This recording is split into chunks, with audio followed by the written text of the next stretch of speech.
Hey, you got those new sticky Dunlops on? Yeah, they're supposed to be pretty cool. They as sticky as they say? That's why I got them. Truth is, I just don't know. Yeah, see what you mean. You know, the bike's fast. It's way faster than I am. Let's see how these other guys are getting on. Let's check them out.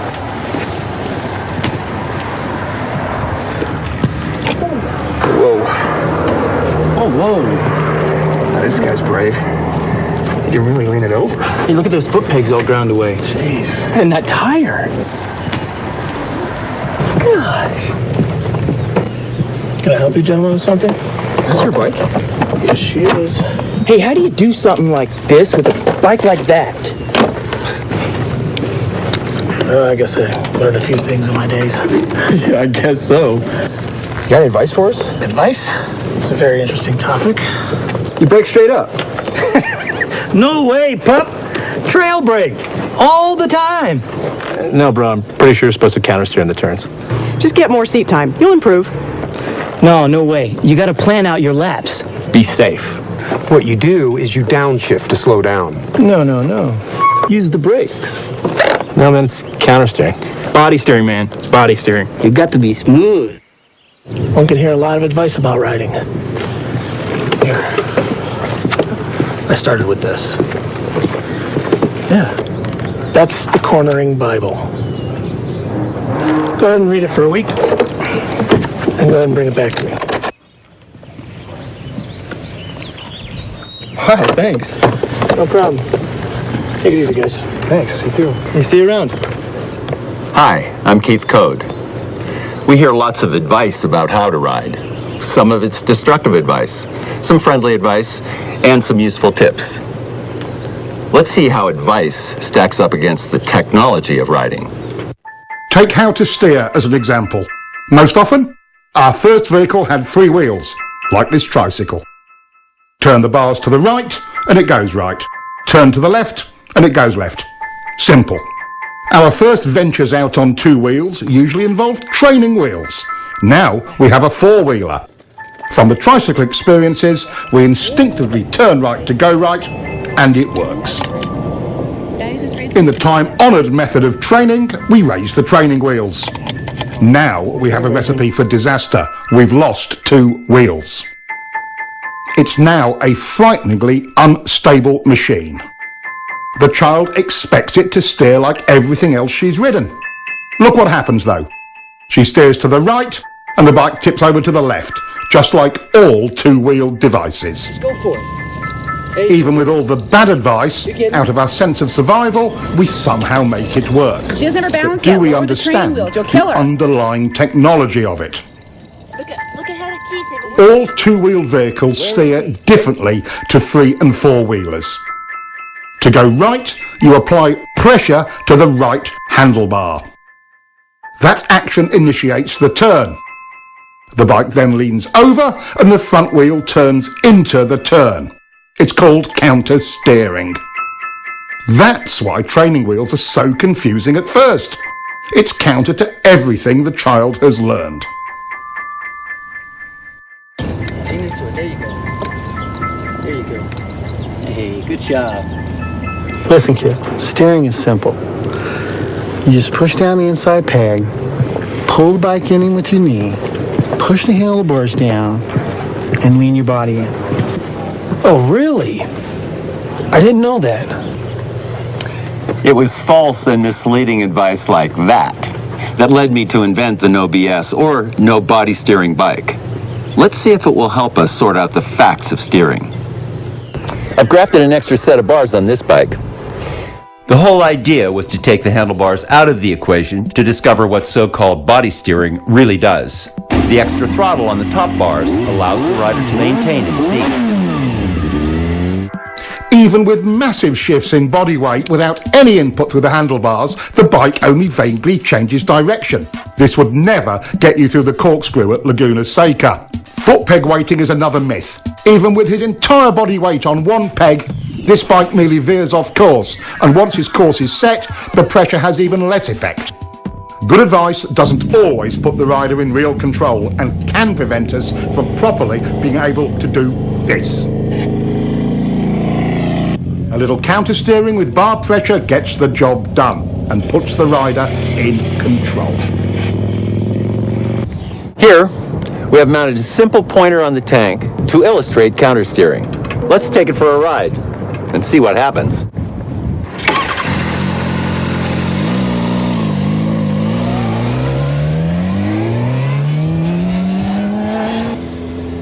See how the pointer shows the bars moving first to the left and then right, and vice versa? This is counter-steering.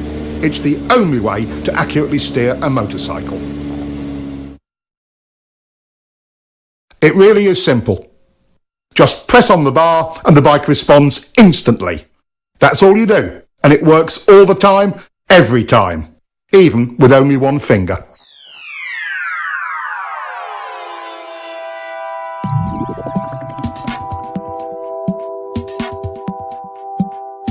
The idea that we lean to steer comes from the fact that when you lean right, you unconsciously pressure the right handlebar, and that counter-steers the bike right.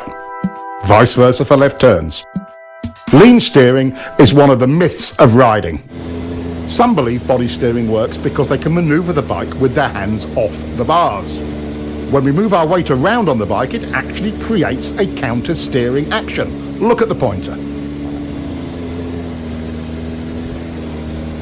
Some riders are confused about how they steer a bike once they are in a turn. It's exactly the same. To tighten the turn, you press your inside bar. To widen your turn and bring the bike up, you press the outside bar.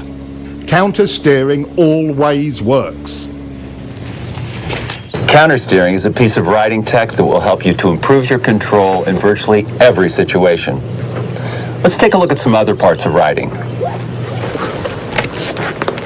You guys really do have the cutting edge of bike technology, don't you? But look at the size of that rear tire. Look at the size of those brakes. I'll bet you really can haul on them if you need to, huh? And the frame is stiff enough to handle all the braking power and the grip of the tires. So how many ponies does it have? Well over 100. Mine's around 150. They say it'll do 180. It's impressive. Guess all that cutting edge stuff can make a difference. Thanks, man.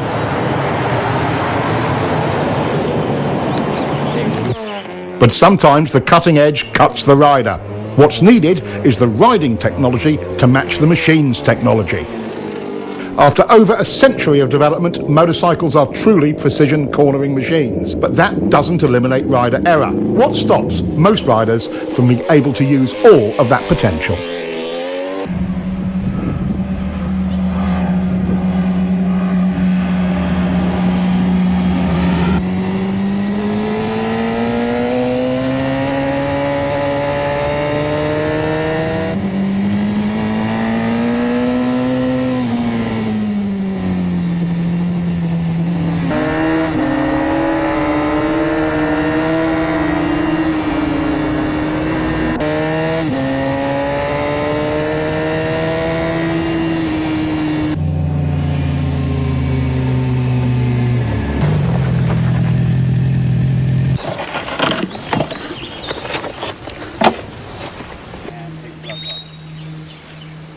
Man, I was riding as hard as I could, and the guy just disappears. Yeah, me too, man.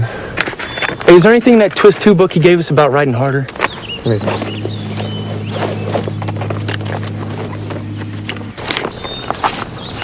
Here we go. To make real improvement, riders can expect to reach a high level of technical skill, but only if they ride at 75% of their limit. Everyone agrees that in some fashion, survival reactions or... Survival reaction? What's that? It's like fear? Yeah. Survival reactions, or SRs, are the ever-present barrier to riders reaching their goals. That's right. Every time I try to up the pace, I get myself into all sorts of problems.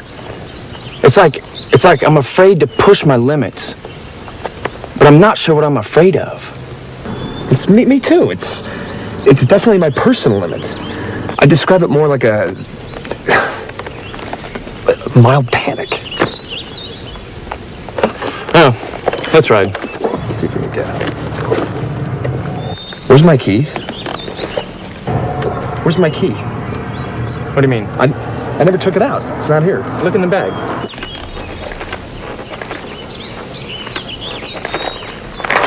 It's an agreed upon fact. Our instinctive survival reactions, our SRs, ruin a rider's hopes of being confident and in control.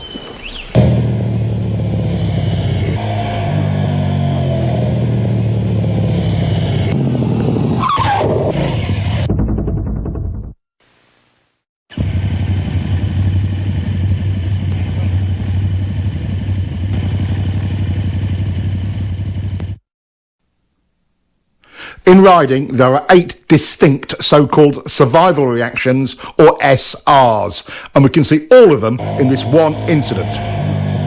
Immediately, we see the rider trying to use body steering into the turn when he should have counter-steered, so he starts out a little wide. If you'd known how to steer the bike, this whole thing could have been avoided. Let's get back and see what other errors were made. He gets on the gas to stabilise the bike, but chops it mid-turn. The bike stands up a bit, and that's SR number 1, chopping the gas from panic. Now he's counter-leaning against the angle of the bike. This increases bike lean angle, but doesn't tighten up the turn as he had hoped. This is another SR. Now the bike is unstable and running wide, so he tightens his grip on the bars. Our most common SR.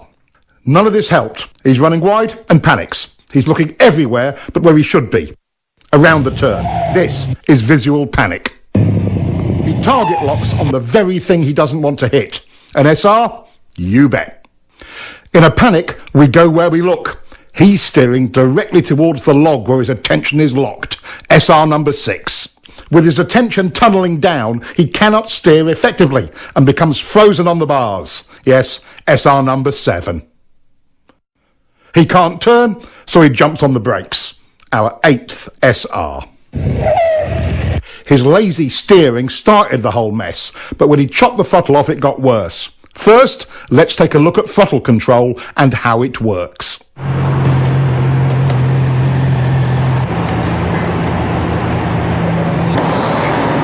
How'd you feel?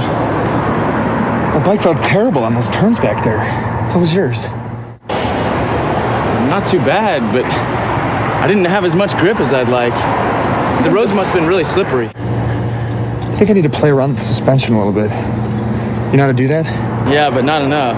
Hey, are there any suspension settings in that twist of the wrist 2-book that guy gave us? Hold on. It says here that understanding the performance specifications of your bike is one step in reducing throttle control survival reactions that detract from your riding. Sounds about right. What does that mean? Considering that most machines in a static or constant speed situation have roughly 50-50 weight distribution, we can begin to calculate the guidelines for correct throttle control through a turn. The fact the rear contact patch is the larger of the two tells the story. Give me more weight, I can handle it. So, once in the corner, our task is to shift 10 to 20% more load to the rear to give it its fair share of load. This we do with the throttle. Technically speaking, we want a slight 0.1 to 0.2 Gs of acceleration to accomplish that. Simply put, in a straight line, it's the force generated by a smooth 5th gear roll-on in the 4 to 6,000 RPM range on pretty much anything over 600cc. That's not much acceleration, but it transfers the weight. Whatever the RPM range, we must maintain the weight transfer by continuing our throttle roll-on. Throttle control rule number 1. Once the throttle is cracked open, it is rolled on evenly, smoothly and continuously throughout the remainder of the turn. This is not just a racing technique. It applies to all corners on all motorcycles.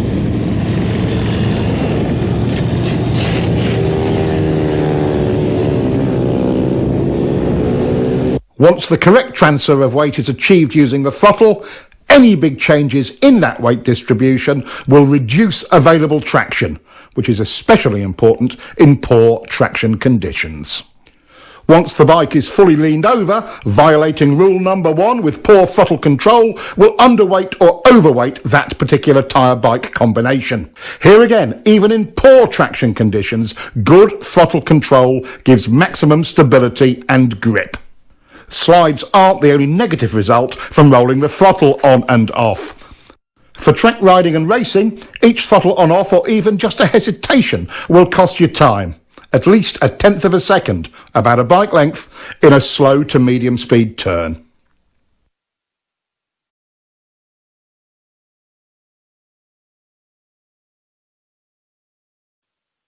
In higher speed turns, the same throttle error will cost you even more.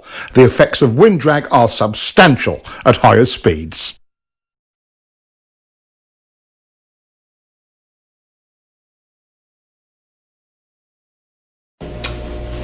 If the surface is slippery, do you want to overload the front or rear tires? No! Correct.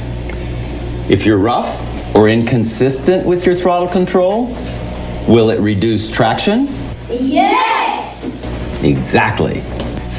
If you have good throttle control, will the weight be distributed properly on both the front and rear tire?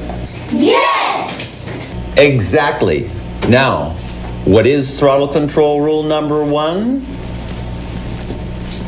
Once the throttle is cracked open, it is rolled on evenly, smoothly, and constantly throughout the remainder of the turn. Good. Now, repeat that to yourself 1,000 times. Once the throttle is cracked open, it is rolled. This rider is late on the gas and gets very hard sudden acceleration out of the turn. This rider is trying for good throttle control and has nice clean roll-on, not the same fierce acceleration as the first guy. But what is the actual result in exit speed? Let's look at the radar. A huge difference. There are 2 circumstances under which you may violate throttle control rule number 1. Let's take the point where you are bringing the bike up for the drive out of the corner as the first one. As the bike is brought up towards vertical, we can be more aggressive with the throttle. At some point, you can pin it. Coordinating your throttle roll-on with bringing up the bike is how to maximize your drive off of any corner on any size bike.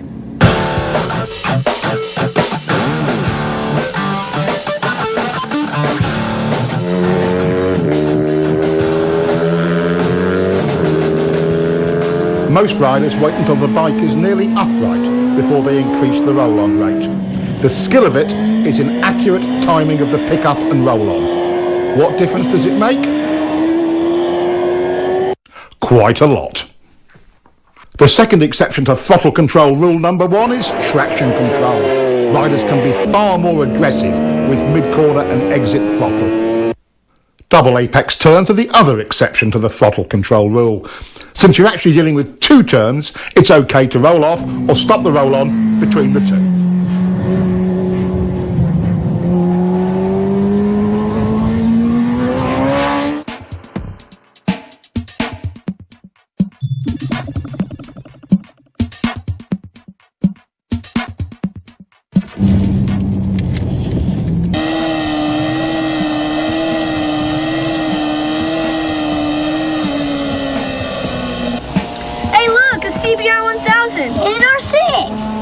Look at the guy on the Repsol. He's not smooth with the gas.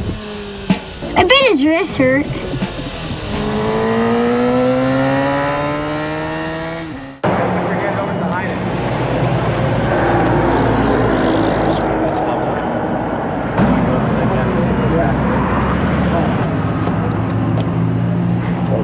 Told ya.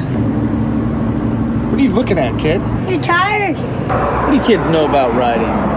Once the throttle is cracked open, it is rolled on evenly, smoothly, and constantly throughout the remainder of the turn. How long have you guys been riding? About 3 months. Have you guys ever been at a riding school? No, but we got this book this guy gave us. Yeah, just keep reading it. Come on, boys. It's time to go.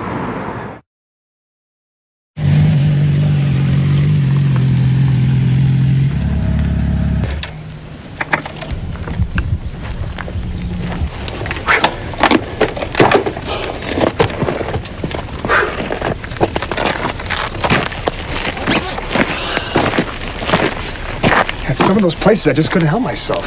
I kept rolling in and out of the throttle. That was cool. Completely perfect the whole time. Really? That's funny, because I still can't get a continuous roll on. That's SR1. Rolling out of and on and off the throttle when you shouldn't.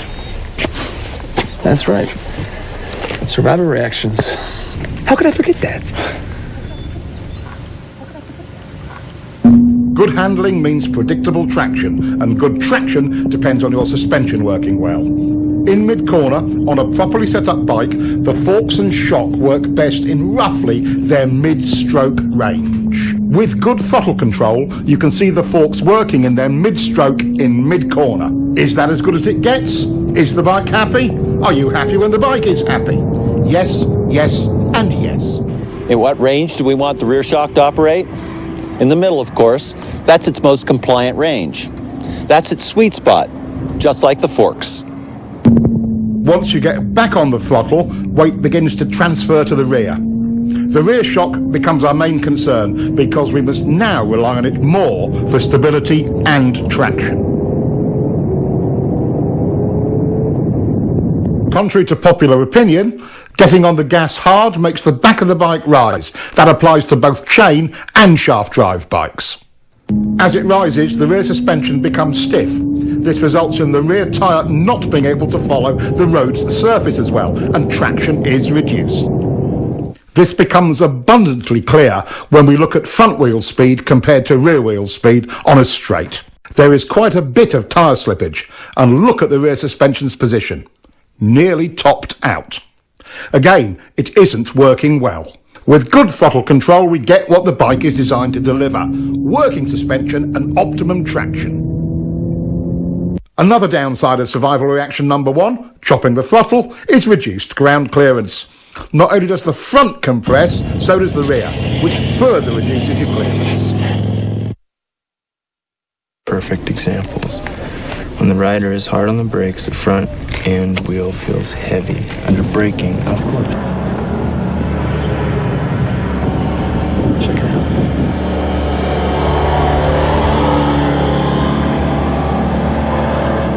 Man, he is smooth. Good throttle control allows the suspension to work properly, and the bike is smooth.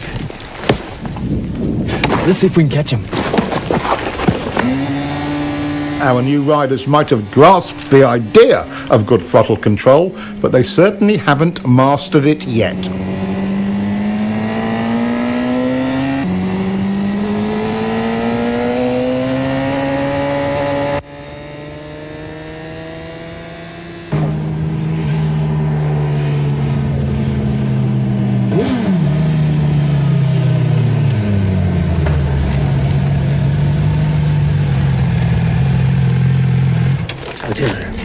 Bye.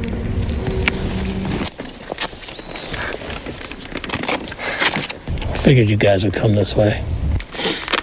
Well, we figured out why you're so smooth.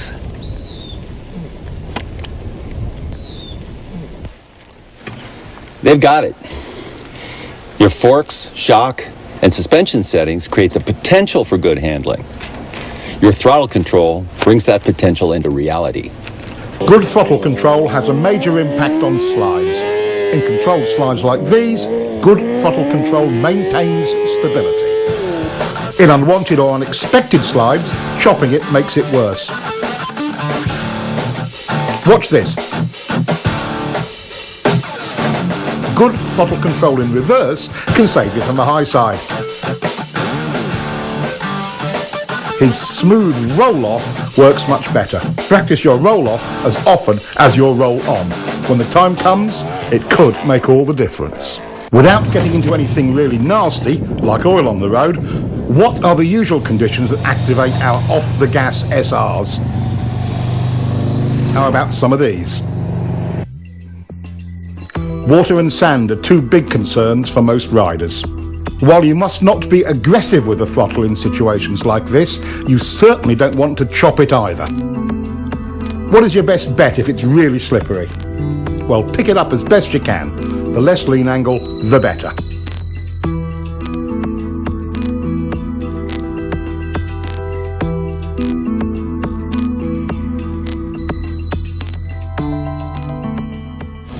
Looks like good throttle control solves many of our rider problems, doesn't it?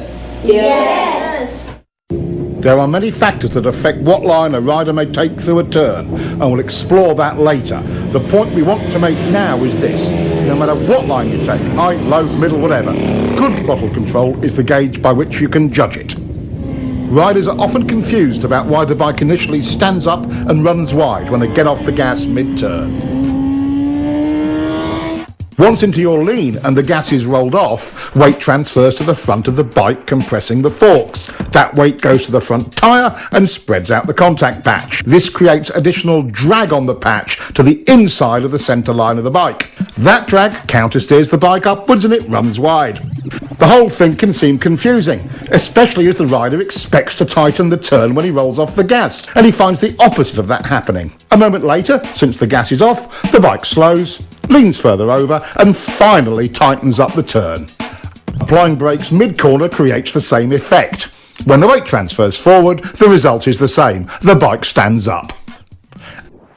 A static throttle slows the bike as well. Again, the bike tends to run wide. This effect is even more pronounced at higher speeds and steeper lean angles. Getting on the gas too hard too soon will also send the bike offline, wide. Getting on the throttle too slowly makes the bike feel unresponsive. As we see here, with good throttle control, the bike looks and feels stable on its line and leaves the corner faster. Getting the feel for how much throttle the bike wants and needs to be stable and have good traction and hold its line is the art of good throttle control. There are choices in lines, but the good ones follow the throttle control rule. Geez, I'm running wide on the exit almost every time, and I'm following the throttle control rule.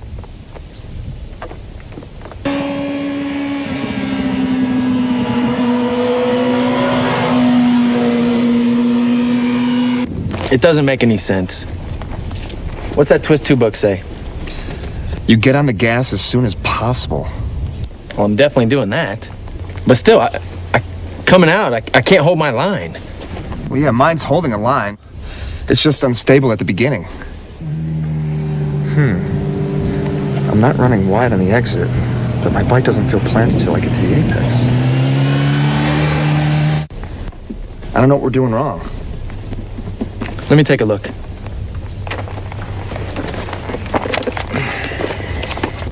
Aha, here we go.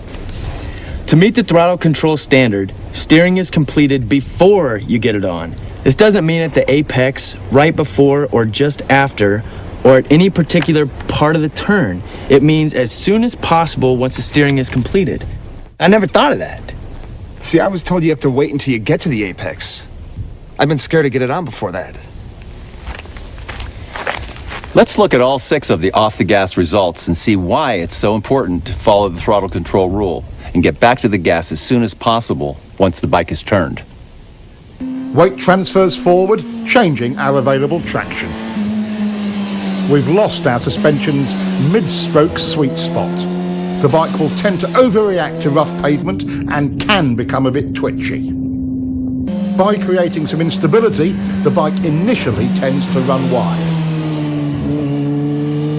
As we saw before, we lose ground clearance on both ends of the bike. And lastly, the bike slows down. These are the 6 results you get from waiting too long to get back on the throttle. Getting back on the gas as early as possible solves all of these. The bike becomes planted and predictable, but can you get on the gas too early? This rider got greedy with the throttle way too early, but the solution was correct. Roll off, reduce speed, repoint the bike, and then roll back on. To add lean and throttle at this point of the turn is a common cause of crashes. But this is the way it really should be done.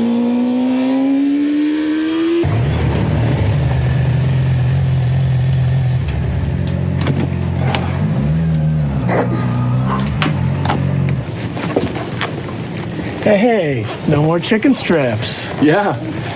I guess we both have a better understanding of throttle control. And we're more confident in the level of grip. Right, throttle control is the secret to getting the most out of your bike. But there's one place you really need to go to see if you have it nailed. The track. I'll see you guys at the track.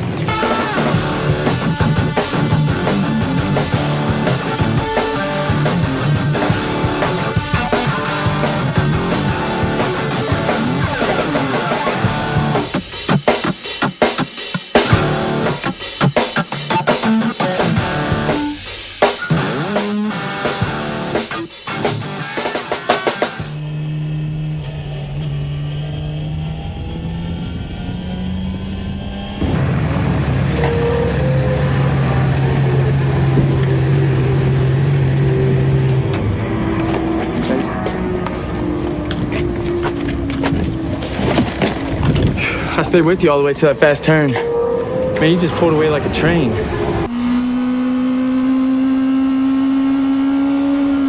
That's because you were charging the turn. Charging turns is a common rider error. Being fearless with the speed and brakes coming in often adversely affects entry and mid-turn throttle. That was a mistake.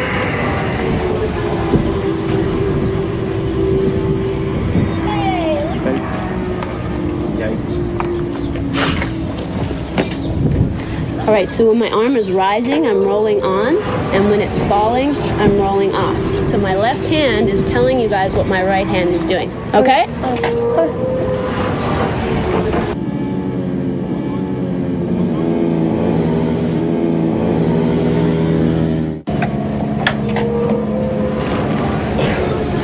I got it on that first turn. But that double apex.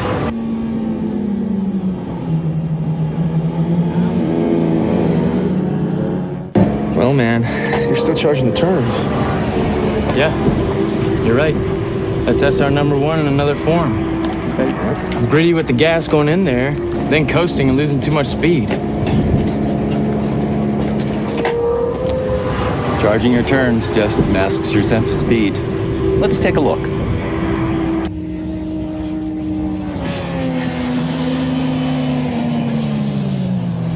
Charging any turn tends to narrow our field of view.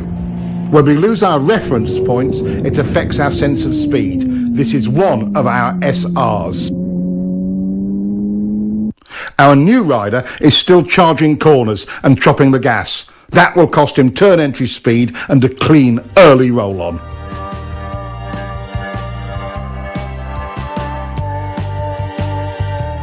This looks pretty rough. Even in slow speed situations, the throttle is our friend. Nothing else will stabilize the bike. Once you've mastered your throttle control SRs, you have taken a giant step towards control over the bike and confidence in yourself at any speed.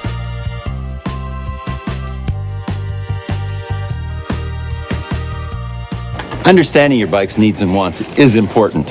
You don't have to be world champion to see throttle control optimizes your bike's suspension, smooths out rough surfaces, helps you hold your line, and optimizes traction in practically every situation.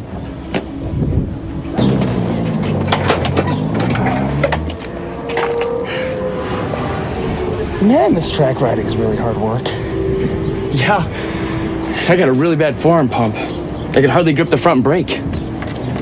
It's like riding motocross all over again. We gotta get ourselves down to the gym and work out a little more often. Yeah.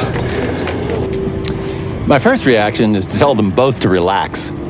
let's take a close look at how excess rider input creates instability and tires out the rider. Here again, holding on too tight causes the rider to receive too much input. The tighter you hold on, the bigger the bumps seem. Small shakes from the front end are amplified as well. Why are the bars moving? What are they searching for? They're trying to find a position that will stabilise the bike by maintaining the correct tracking of front and rear wheels. The bike does this without any help from the rider. If the rider could hold on tight enough to stop the bars moving, he would only amplify that wobble. The force he puts into the bars creates resistance and a ploughing effect at the front tyre's contact patch. Now the back of the bike wants to rotate around that resistance and the wobble becomes even worse. Setting a wheelie down crooked is an extreme example of this.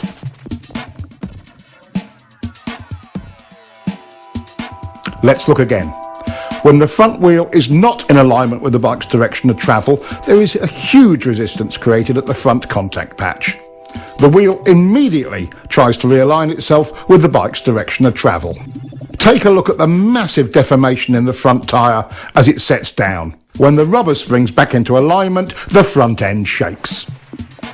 Look at the difference in front end shake the rider is creating when he is too tight on the bars. Being stable on the bike but loose on the bars reduces bike twitch.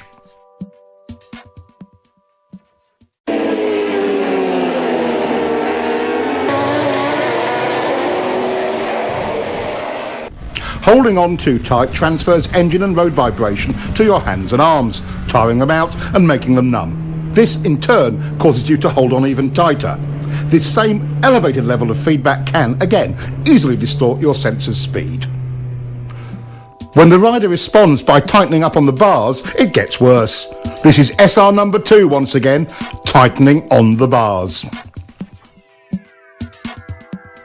Over poor surface conditions, a rider who tenses his back gets out of harmony with his bike and will tend to bounce in the saddle. This causes extra suspension action. Your legs are a terrific help to your bike suspension in these situations. Riding light in the saddle using your legs with a loose and slightly arched back helps enormously. Most riders become anxious about being blown around by other vehicles or the wind and tighten on the bars. As the upper body is buffeted by the wind, the bike is being steered by the wind. Ride loose like this and the wind's effect on the bike is reduced. Other key rider jobs are similarly affected by holding on too tight. Being stiff on the bike while riding through bumpy turns tends to turn the throttle on and off. Suspension and traction are affected because good throttle control is not maintained. Riding loose solves this.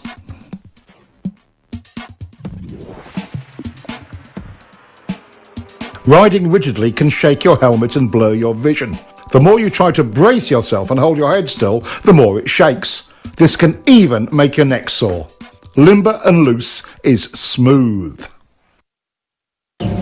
Do you ever find yourself making steering corrections while in the corner? This is another part of survival reaction number 2, gripping the bars too tightly.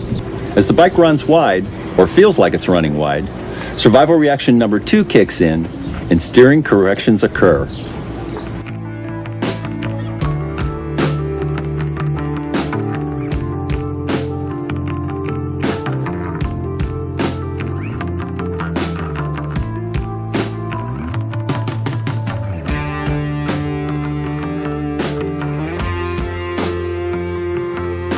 This all makes the bike more unstable and it runs wide in the corner. How much actual bar pressure is needed to hold your line? As you can see, with good throttle control, none. Check this out. I'm not helping the bike at all by holding on. The tighter I get on the bars, the worse it gets. I don't need to go to the gym to hold on tighter. I need to lighten my grip on the bars. I had it all backwards. Like most avid cornering enthusiasts, you've tried to hang off. There are several key elements we'll cover on this. First, when do you hang off? One of the more common beginner errors is moving over into a hang-off position right at the turning point. Notice the bike wiggling? The rule of thumb is to pre-position your hips just before you roll off the gas. This method will reduce problems from unwanted handlebar and body inputs. The second novice knee-jogger error is hanging off too far. Enough is helpful, too much is awkward and does more harm than good. Notice how stiff the rider is when off too far. One cheek off the seat is enough. These two simple rules will get you started. Hang off early and not too far. The opposite of hanging off is crossed up. This reduces control, exaggerates lean angle and makes the rider twisted and tight on the bike. With a hung-off body position, control improves. Lean angle is decreased and the rider is in alignment with his bike and relaxed. Compare the two. With the speed and line almost identical, look at the difference in exit lean angle.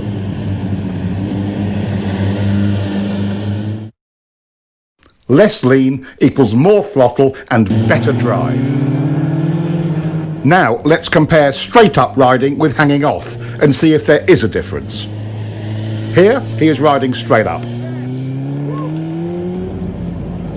Once again, at nearly identical speed and line, there is a measurable difference in lean. Body position on the bike can positively or negatively affect your riding. He could have gotten over sooner for this corner. Getting over before turning, he's smooth as silk entering the turn. Both errors here, moving over while turning, and he's off too far. The problem is compounded when you lose connection with the bike. He's remedied that. Now back up a bit. There he goes. His arms can now be loose and relaxed. When the whole body position and turn entry package is done right, it affords a rider the maximum of control with the absolute minimum of effort. Here's another view of a clean, loose run through a turn. The human machine works this way. When the lower body is unstable, we must rely on our arms and torso for support. Once the lower body is stable, we are at liberty to relax the torso and get great body position. Notice how much lower he can go without tension. Let's look at the difference between his moves on the bike when disconnected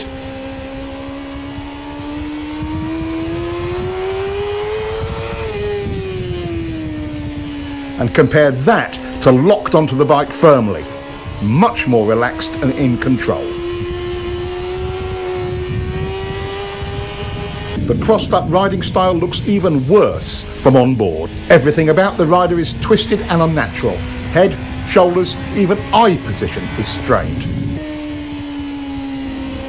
One last look at the difference between riding crossed up and stiff on the bike and riding in alignment, well connected and loose.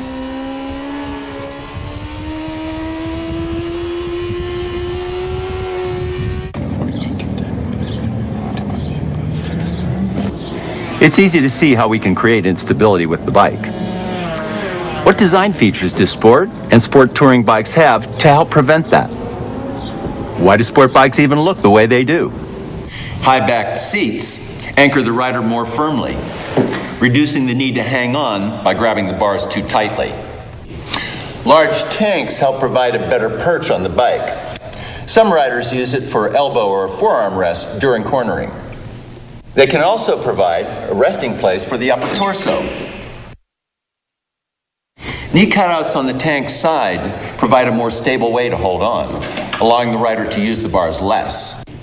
Rear set foot pegs are really important. They give the rider a more stable perch for moving around on and steering the bike. If this bike had cruiser pegs like this, it would be unrideable. In fast turns, trying to anchor yourself firmly on the bike requires something to hold on to. Unfortunately, the inside bar is the handiest thing, resulting in the rider pulling on it. This makes the bike go to the outside of the turn because you are counter steering. Gripping the bike with one or both legs eliminates this problem. Resting an elbow on the tank can help. The hanging off style can have another unfavourable side effect.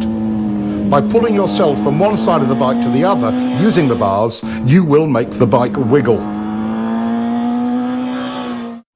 Anchoring yourself firmly on the bike and using your legs to move reduces unwanted handlebar input and avoids the problem.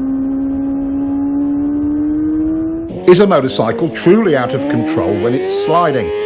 How do you save it when the front or rear tyre gives up traction? Why don't the fast guys always crash when their bikes slide? While wiggles and shakes are distracting, there is a far more dramatic and deadly result from survival reaction number 2. That's being too tight on the bike. This is the stable position for a front wheel during a slide. What would happen if the rider resisted this movement? When you counter the front end's natural attempt to stabilise the bike, you create resistance at the front contact patch, making the slide worse, and turning into high sides like this.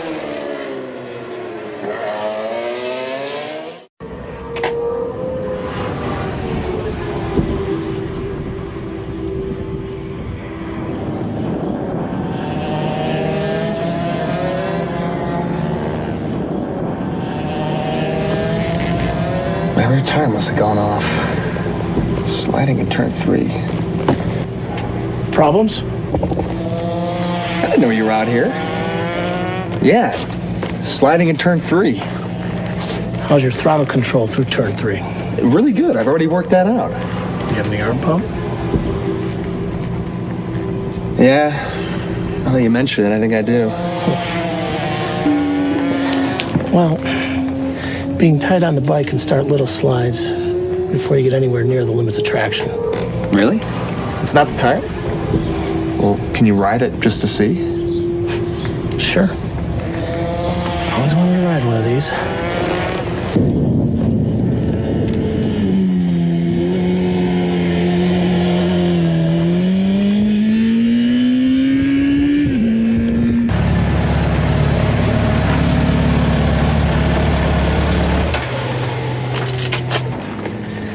So how was it?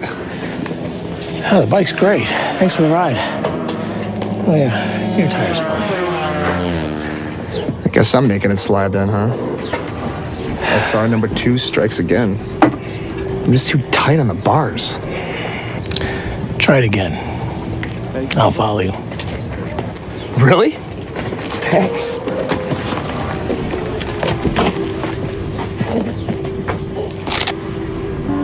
While he may not be really fast yet, our new rider is making real progress.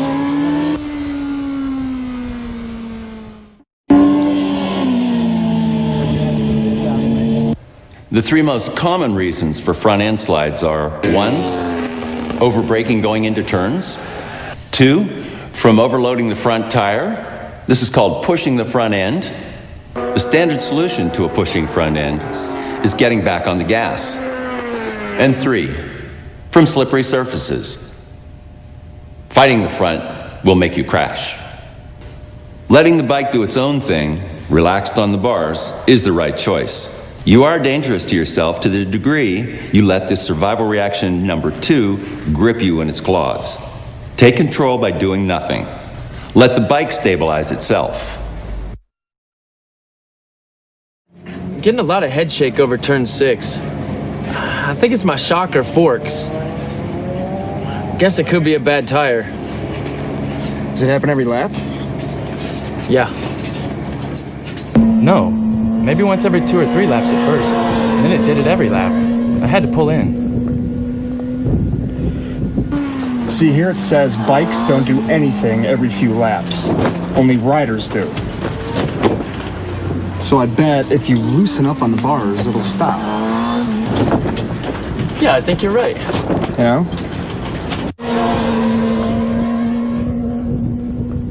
We can contribute to or detract from the bike's inherent stability by understanding its demands and eliminating any unwanted or unneeded inputs. Take braking. With the weight forward, stiff arms, and up on the tank, the bike stoppies. With less bar pressure and the rider stabilised by the tank, the bike is more stable. Back in the seat with loose arms gives controlled braking. Even with severe lock-up, control is much improved. An all too common error is twisting to the inside of the bike. He's trying to gain stability but creates tension. Even if you don't hang off the bike, stabilising your body is still important. Gripping the tank with one or both of your knees as you go into and through the turn is simple and efficient. The more firmly you anchor yourself, the easier it is to relax your torso and arms. For mid-corner, suspension is set up for a given amount of weight fore and aft. The bike cannot compensate for you moving around on it. As we've covered already, get into your fore and aft position on the seat early and stay there.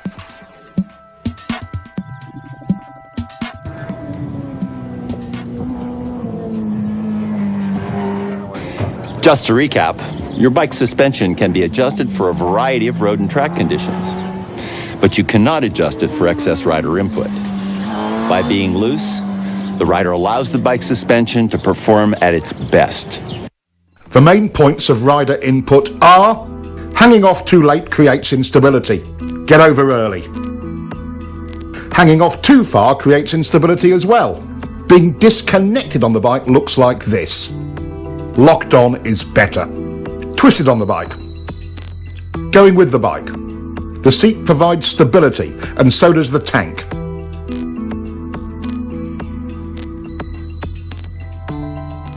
Use your pegs. Riding stiff, riding loose. Using the bars to hold on, using the tank. Tight equals front end shake. Loose is stable. Crossing on the bike, going with it. Tight, it slides. Loose, it recovers. Acceleration head shake, acceleration stability. Braking instability. Locked on in the seat gives good braking stability. Yep. All those things have happened to me. Yeah, you should just let the bike do the work. I'm causing my own handling problems and making myself tired. Stabilising the bike is the rider's goal in any corner. Throttle error or entering a corner too fast are two of our known enemies in getting that result. But perhaps the most important of all is your line through the turn. Having a poor line through any corner makes the rider's job of stabilising the bike with good throttle control all but impossible. We've already explored counter-steering and know it gives us effective and precise control of the bike's direction. But there are three underlying principles to steering that you must understand. There are three tools we use for executing our line. One, where you begin the turn.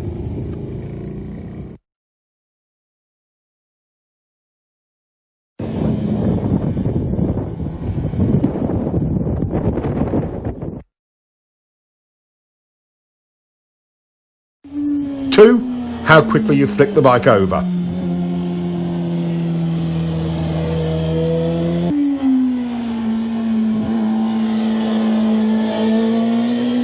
Three, how far you lean it. Let's investigate the first one, where you start the turn and see how it can affect your cornering.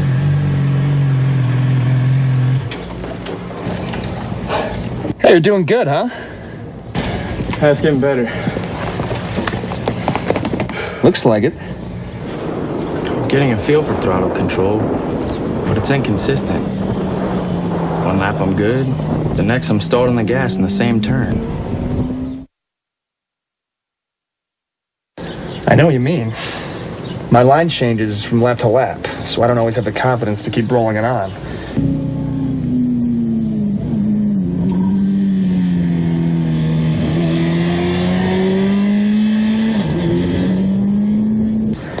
Gets to me. Yeah, that happens to me too. It totally blows my confidence and I'm right back to rolling it off. I hate when that SR happens. Yeah, well, it says here that there are 11 things that are influenced by where you turn into a corner. 11 things. Guess what? Both of our problems are on that list. Really? Yeah. But what is the solution? What can you do to bypass these problems? The answer is too simple. Find and use a good turn-in point. Finding a turn-in marker and using it will give you consistency. It helps you avoid problems like inconsistent lines and throttle errors. How can you find a good line? Once you establish a reference point, the trial and error method will tell you what works and what doesn't. That tar snake on the pavement is a good reference point. He tries a later turn-in, but that chops up his brake release. A little earlier runs him too wide and the throttle goes off and on. Right after it, he carves a clean line and, most importantly, the throttle control is great. Let's look at some cornering theory. What kind of line would allow you to get back on the gas most easily for good throttle control throughout the corner? One that starts here? No. Good. One that starts here? No. All right. How about this one? Starts here? Yes. Good. There are actually 11 ways your turn entry position or your turn-in point affects how you corner. First, let's look at your overall corner speed. He's taking an early turn-in, resulting in an inside line. It's plenty fast coming in, but slower mid-turn and exit. Turning in later, trying to straighten out the turn, allowed him to get back on the gas earlier. Your entry point has a huge effect on overall corner speed. While the low inside entry had a high approach speed, it was slower mid-corner and exit.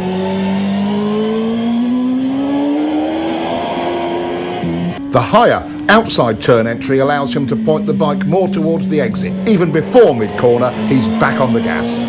Now let's look at how entry point affects braking. Your beginning and ending brake points are both modified by where you start your turn. On the low inside line, you're leaned over longer and brake pressure is critical because it's easy to lock up the front wheel. On the later turn entry, it's easier and safer because more braking is done with less lean angle, and it most often is completed earlier, allowing the rider to get back on the gas. This is a huge difference. If the pavement was slippery, which line would you choose? Finishing the braking earlier or later? Your turn-in point determines that. Let's follow him in on the high line. He ends his braking just as he's flicking it in, and he gets a better drive. By the way, even though it's usually a minor point, downshifting is another thing that is affected by where you turn in.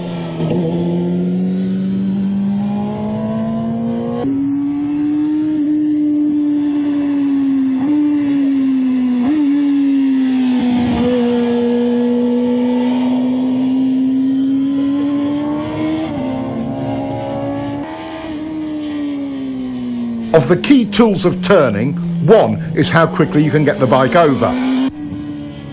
It's easy to see how the early and later entries compare in this regard. The low entry requires lazy steering. You can't flick the bike onto its line. The later turn-in allows for a decisive steering commitment to the turn. Mid-corner and exit stability and speed start when the gas comes on. Watch both lines to see where the gas comes back on.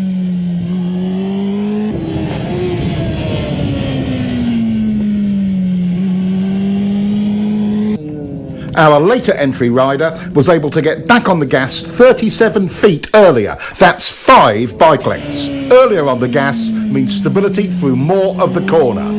Your turn-in position has an enormous effect on that. That's 6 points so far. A good drive off the turn is number 7. Low line entry checks your drive because number 8 on the list, lean angle, also comes into play. You were leaned over further and longer from a low line entry.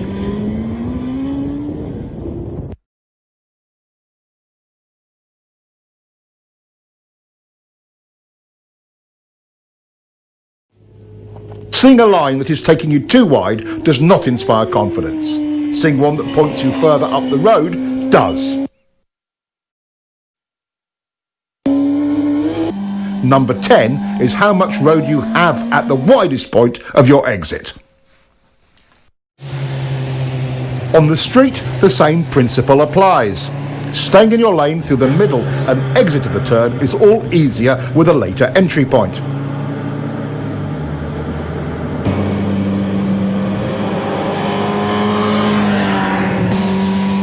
This helps reduce panic and provides riders with a greater margin of error in regard to oncoming traffic.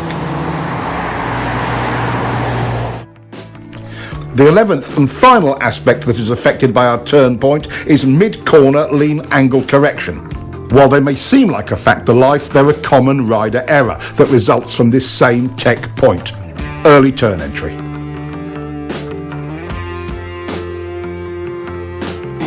Throttle control rule number 1. The clean, continuous roll-on is always easier once you have established a workable turn point. The single biggest cause of SR number 1, going off the gas when you should be rolling on, is a bad line. We now know all 11 aspects of your riding that are affected by your turning point. Let's quickly review them. 1. Where the brakes go on. 2. Where the brakes go off. 3. Where the throttle comes back on. 4. Where the bike is pointed once fully leaned over. 5. Where will you finish the turn? How wide will you run at the exit? 6. Where will you downshift? 7. How much lean angle will you use? 8. How many, if any, steering corrections will you make? 9. How quickly or slowly will you have to steer the bike? 10. How much speed you can approach the turn with. 11. How quickly or slowly the throttle may be applied. Good. Those are the 11 things affected by your turning point. Now, let's look at how quickly you turn the bike and how that affects your cornering.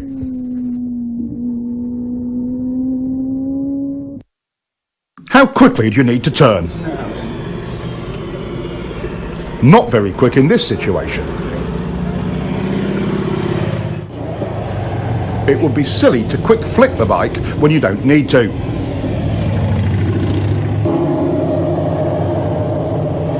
Here's the perfect flick rate. Being able to get a quick, clean flick has many advantages.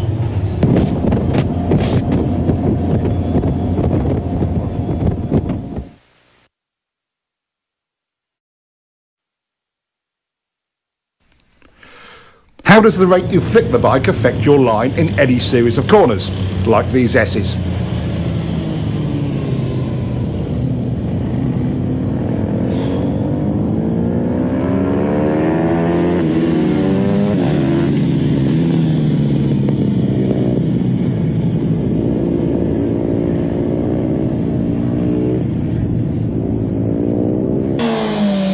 This rider's turn rate was too slow to get him on line to set up for the next corner. This rider makes the same approach, starts his turn at the same place and is running the same speed and with a quicker flick. His setup for the next turn is a perfect line and it will work exactly the same way for you.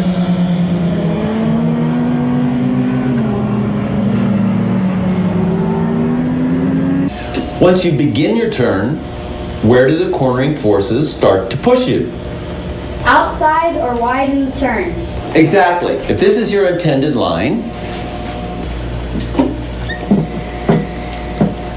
and you're lazy bringing the bike over, where will you go?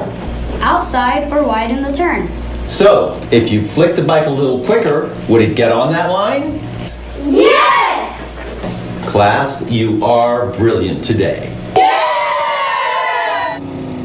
Since we don't like to run wide in turns, and for a very good reason in situations like this one, we must continue to lean the bike further and further to make the corner.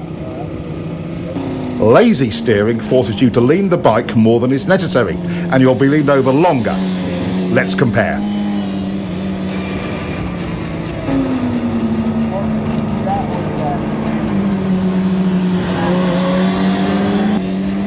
The quicker flick brings the bike onto the desired line. No extra lean needed. Look how much space he has on the outside of the turn. That would come in handy on the street, in an emergency, or on the track for speed.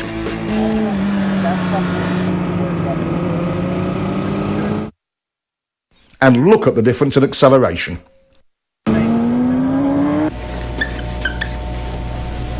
What are the immediate benefits of getting the bike turned quicker? More control. Yes, that's true. But why do we have more control and confidence? Earlier in the gas, better throttle control. And better traction. It's not leaned over as long. More choices on your lines. You get on your line earlier. Less lean angle.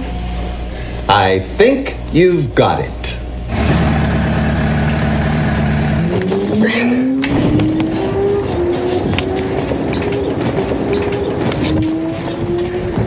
Are they even in school?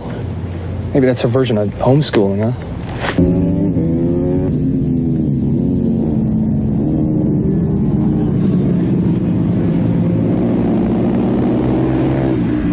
I wish my mom had taken me to the track when I was 10. I'd be a world champion now. Yeah, you're right. The approach speed and turning point for both riders was very similar. So what was the key difference that got this one through and put this one in the dirt? Let's look again. At this lazy steering rate, even if he leaned it over further, the results would have been the same, or worse. The simple solution is flicking the bike quick enough to make the line. Now, what will happen when they increase their turn entry speed? His results will just get worse. With a higher entry speed than before, this rider still makes his line. It's quite simple. In turns like this, as the speed increases, so must your flick rate. The route to confidence with turn entry speed is nothing more or less than faith in your own ability to get the bike turned quick enough. Okay, we want to be able to turn the bike as quickly as possible for lots of reasons, like accident avoidance, to not run wide in turns or off the road, avoiding being late on the gas and adding excess lean angle.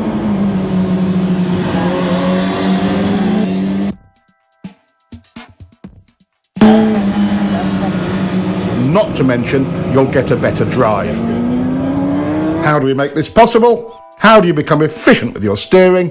What works and what doesn't work? The plane of rotation of the bars looks like this. At a steep angle like this, half your input into the bars goes straight down and is a total waste of energy. At this angle, you're still only 75% efficient.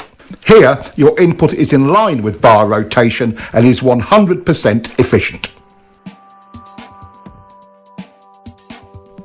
This is another great example of how understanding the technology puts you in full control. A simple experiment will tell you if what I say is true or not. Get forward on the bike and position yourself directly over the bars and try to push the bike down into a lean. A lot of effort, but not much happens. All motorcycles work this same way. It's the horizontal rotation of the bars that gets the job done. A huge part of rider confidence is knowing you can quickly turn when you want to or need to. It's not about the kind of bike you ride, it's all about control. Some say flicking the bike too quickly is dangerous or makes the bike unstable, but done correctly, it is clean, smooth and efficient. Any questions about flicking your bike? When can't you lean the bike over quickly? Okay, let's figure it out. Could you quick flick your bike if the pavement were wet or slippery? No! Could you quick flick on a cold tire or cold pavement? No! Could you quick flick with a handful of front brake? No! Could you quick flick with a tire that was brand new or not scrubbed in? No! You, could you quick flick with totally worn out tires? No! Do you need to quick flick your bike at low speeds? No! Now, do you get the idea? Yes! Our two new riders have come a long way towards understanding how the bike steers and where to turn it. Their confidence to lean the bike more is a direct result of that. Riders who understand this both look and feel in control of their bikes.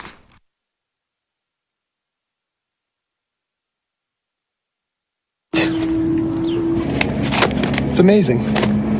Once you understand the actual technology steering the bike, it totally changes your riding. Yeah, completely changed. I feel in control of steering the bike now. I know how quick to turn it. I know when and where I need to lean it.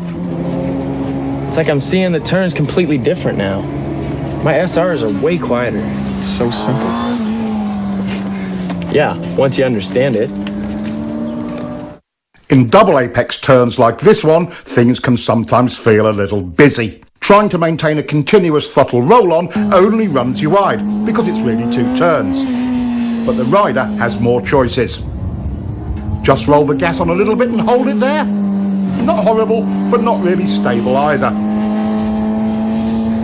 Get on the gas and then off to turn it for the second part of the turn, then back to the gas. But that only chops it up, doesn't it? He could go in hard and brake a bit, then on the gas again. That could work, but you'd better be super smooth. Okay, how do we do it? Timing is critical. Getting back into the throttle early stabilises the bike. Then, mid-corner, instead of rolling it off, he just stops rolling on. Here is where your body position comes into play in a big way. When you stop your roll-on, some weight transfers forward. If you are low and to the inside of the bike, it hooks around, tightening the bike's turning radius. That helps to get it pointed toward the exit without upsetting the bike. Look at how much earlier this rider is getting into his down and to the inside body position.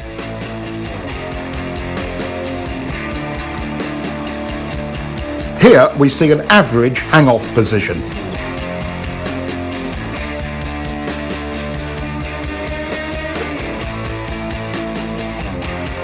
Here's a more aggressive body position. Notice he's able to hold a tighter line.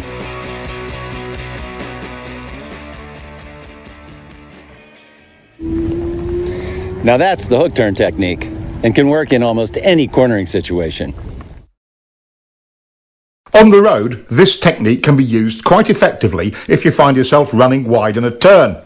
Dropping to the inside and down position, plus a smooth roll-off or momentary hesitation, not a chop-off of the gas, tends to tighten the turn for you. And don't forget to look where you want to go. That's way better than the alternative. Here is a technique that can aid you greatly in your efforts to steer your bike accurately. We quite naturally push off or pivot from our trailing foot to produce maximum power and control. With that in mind, using the left leg to generate the power to press on the right bar and vice versa is a logical step. It provides the rider with maximum stability on the bike. Stability equals control and strength. As we lock our lower leg into the bike from the foot peg to the tank, we begin to create lower body stability. The next step is a slight tightening of the thigh muscles. This locks the pelvis in position, which then provides a stable base for the whole torso. With the torso stable, the rider's ability to apply pressure to the bars is vastly improved. We call this pivot steering. You might call it power steering, because once you master it, it feels so easy to steer the bike. Work on your quick turn. It pays huge dividends in control and confidence in any situation on any bike. Now that we know what a turn point is all about, how often do you get it just right? Is it usually too early or too late? Too early. That's right. Riders tend to turn in too early, and there is a reason for it. Would you like to know how to change this part of your riding? Yeah! Going where we look is an unfortunate survival reaction. In fact, it's SR number 5. For example, if this rider looks at the inside of his next turn, he will go there.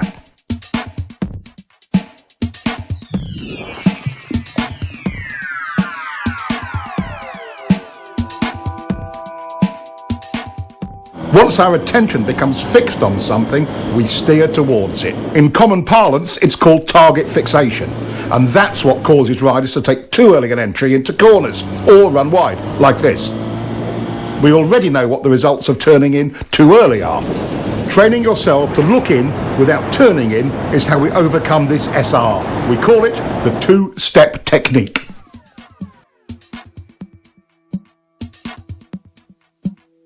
It's also the key to finding a line that doesn't take you in too early, even on unfamiliar roads.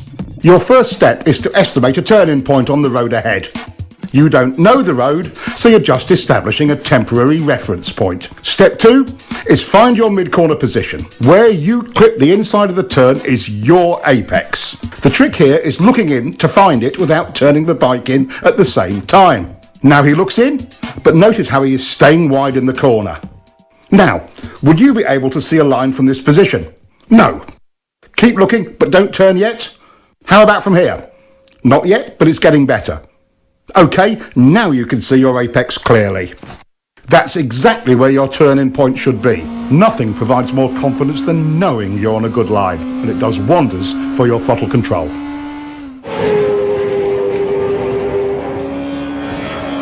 Hey, you're really starting to get that bike turned. Yeah, I just wish I was more consistent with my lines. I'm feeling kind of lost.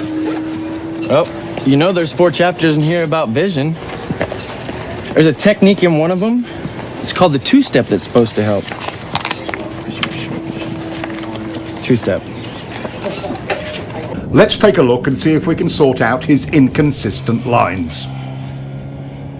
He ran pretty wide on that pass. Let's see how he is timing his look in and turn in. Big mistake. He's looking and turning. Now he's not running as wide, but it's another different line. The two-step visual technique solves more than just where to turn into a corner. It can also help with your consistency. In the end, your lines will only be as accurate and consistent as your visual skills. Knowing exactly where you want the bike to go before entering, using the two-step technique handles that. Applying the two-step technique allows the rider to gain space and time at the entry of the turn, to apex and pick up his next turn point accurately. Once you truly learn to lead with your head and eyes, you'll be able to enter all corners smoother, more accurately, and, for track riding, usually faster. It's as good as it gets. Using the two-step turn entry technique also helps combat the look-in, go-in early SRs. By training yourself in this technique, you will always be 2 visual steps ahead in every turn entrance. Wow, what a great technique. I don't feel rushed to the turn point. I mean, at all. No, me neither.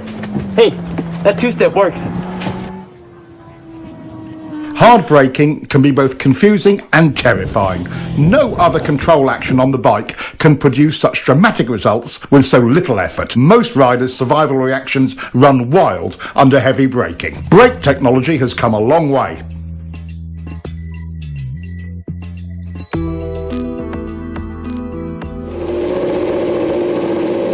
These improvements give riders far more choices on how to brake, but the laws of physics still govern how hard we can use them. Brakes, just like the throttle, are lean angle sensitive. The more lean angle you use, the less you can use either of them. This brings up all kinds of questions about technique. Should I do all my braking straight up? Or should I trail the brakes into the turn?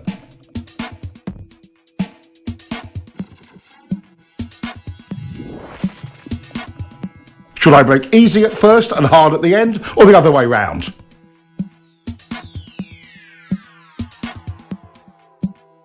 How about easy, then hard, and then easy again?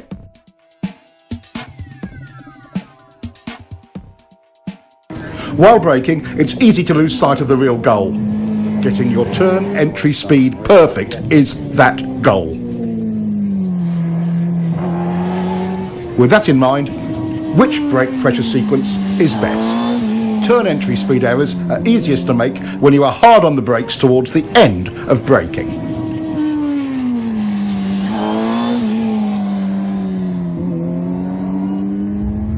In the fine art of braking, gradually trailing the brake off is the way to accurately find your entry speed.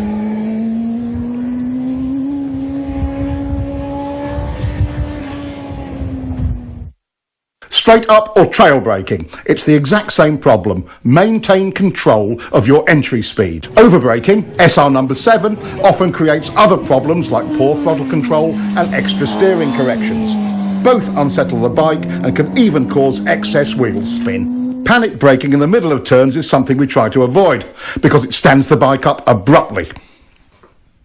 Unconsciously, we apply pressure to the bars to maintain our line. That additional input is one of the primary reasons for trail braking crashes.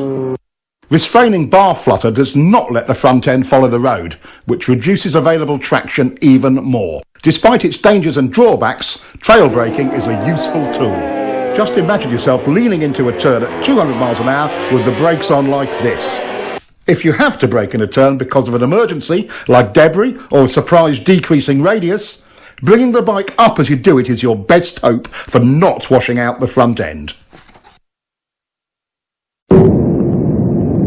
Simultaneous braking and downshifting smooths things out and reduces distractions. This helps you get your turn entry speed right. Watch the timing of the clutch and throttle action in slow motion.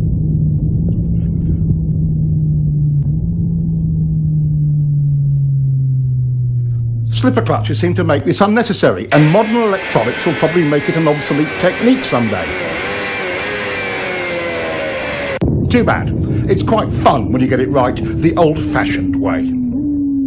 Riders come up with all sorts of strange variations to solve braking and downshifting. He's downshifting first and braking later. That's unnecessary engine abuse. Use the brake first. Pads are cheap, engines are expensive.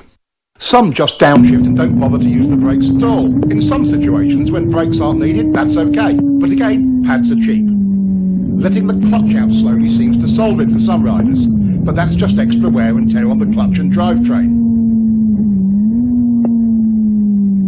Here, he's revving the motor, but the clutch release is so slow he loses all the revs from his throttle blip. Many riders use this sloppy method of downshifting. No revs at all and a slow release of the clutch.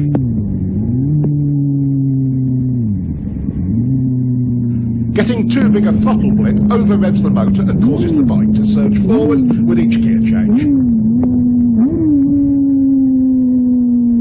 Another common error is over-revving and varying the brake lever pressure from the exaggerated wrist movement. This is choppy and causes the bike to pogo. Too early downshifting uses the engine as a brake and over-revs it. Not revving the bike between shifts and inconsistent brake pressure pogos the bike up and down. Here, he's shifting and easing out the clutch slowly. That takes time and attention.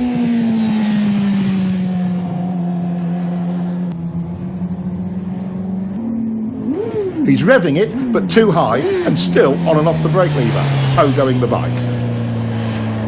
Making clean downshifts and maintaining control of the brake lever throughout will help. Letting your fingers slide over the brake lever while you control the pressure works really well. Downshifting without the clutch is another way of handling it.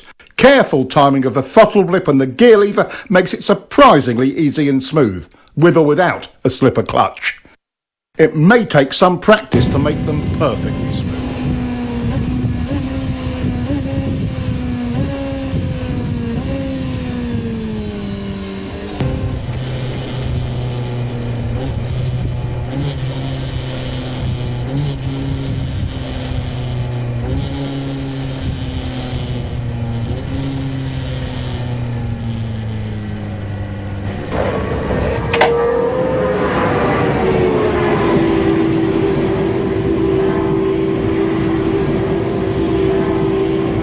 Hey, you guys were looking pretty good out there in the corners. Thanks. You know, we learned a lot from your book. That's great. I'm really glad to hear that. I did notice one thing, though. How do you guys feel about your braking and downshifting? I see. So, clutch in, gas on and off. Clutch in, gas on and off, clutch out. Clutch in, gas on and off, clutch out, you got it. Clutch in, gas on and off, clutch out. Just a little coordination point. It's really all it is. I can't believe how distracting that used to be. Oh, absolutely. And even after I improved my visual skills, I was still feeling rushed at the turn entries. Well, you know, I guess this is a pretty good example of how little coaching can really help. Oh, man. Traction is the obvious limiting factor on our speed and direction changes. We've explored how throttle control, rider input and surface problems can affect traction, but let's take a closer look. A new rider's perception of traction is a little sketchy. As we gain more experience with traction, our perception improves. There are some classical approaches to understanding traction used by average riders and pros alike. They can give riders a new perspective on tyre grip. It's a classic route to understanding traction. Here's Keith's solution to understanding traction. He calls it the Lehmann slide bike.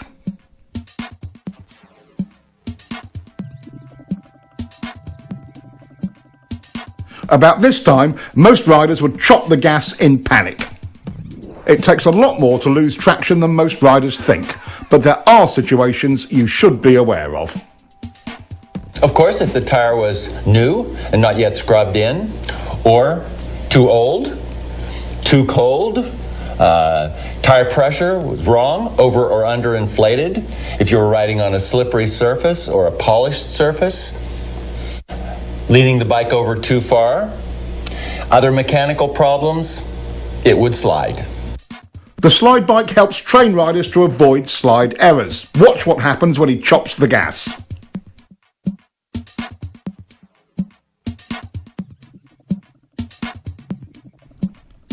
As we've already seen, when rolled off, not chopped, it is far less violent.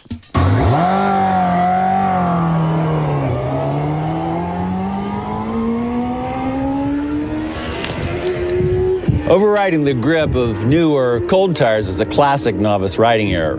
Even at relatively modest lean angles and speed, a cool tire on a cool day can surprise you when you first go out. It doesn't take much to slide. Tire grip and temperature are proportional. A cold tire feels like it has maybe 25% its normal grip. A warm tire on a warm day feels more like 75% or more right away. Don't be a fool. Gradually bring the speed and the temperature up. Never trust the tires. Trust yourself. Learn to bring them up to temperature according to conditions. In generally good conditions, as we have here, modern tyres deliver excellent traction. Good throttle control is the foundation that allows a rider to explore the limits of traction. Even with good throttle control, a small slide can start or get out of hand when the rider is tense. The rider's ability to be comfortable with traction limits depends upon having the key elements of throttle control, rider input and visual skill.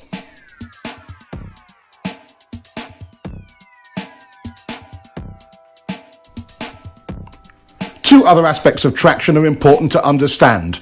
The more lean angle you use, the less side grip you have. The solution? Even when the rear tyre is totally lit up, bringing the bike up into the slide helps the rider maintain control. The Lehmann slide bike is one of the training methods used at Keith's school to help riders gain that confidence and experience with traction.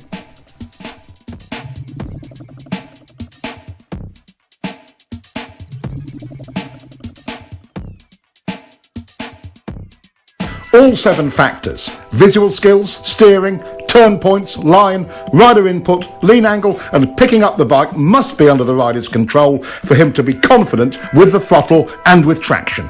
New technology is great, but even with traction control and modern electronics, the rider has to work his way up to using it. Being in control of these 7 factors is the quickest and easiest route to confidence. I'm so stoked. This twist tube book really helped my riding out. Totally. Feels like I'm making improvements every ride I take. It's as if there's no limits. You know, I see more ways to apply this information every time I read this. Look how good we could actually get. Oh, hey, Will. How you doing? Hey. You both look pretty good out there. Thanks. Yeah, but after watching you ride, you know, it just makes us want to kick it up a notch. So how'd you do it? I went to school. School? Let me ask you something. What do you do for a living? Well, I'm a doctor. I'm a software engineer. Why? Well, did you wake up one day just knowing how to do your trade? Or did you learn it by going to school? Okay, point taken. So, how do I find a school?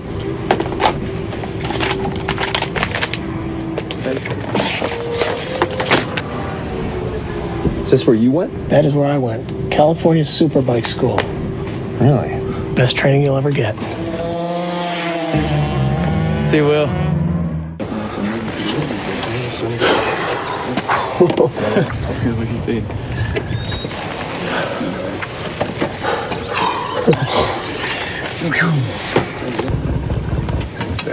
You guys must really push it hard. How do you ride that thing to the edge? I've learned a few things over the years. You got any advice for us? Advice? There's a lot of advice out there, guys. Why don't you get the real tech on riding?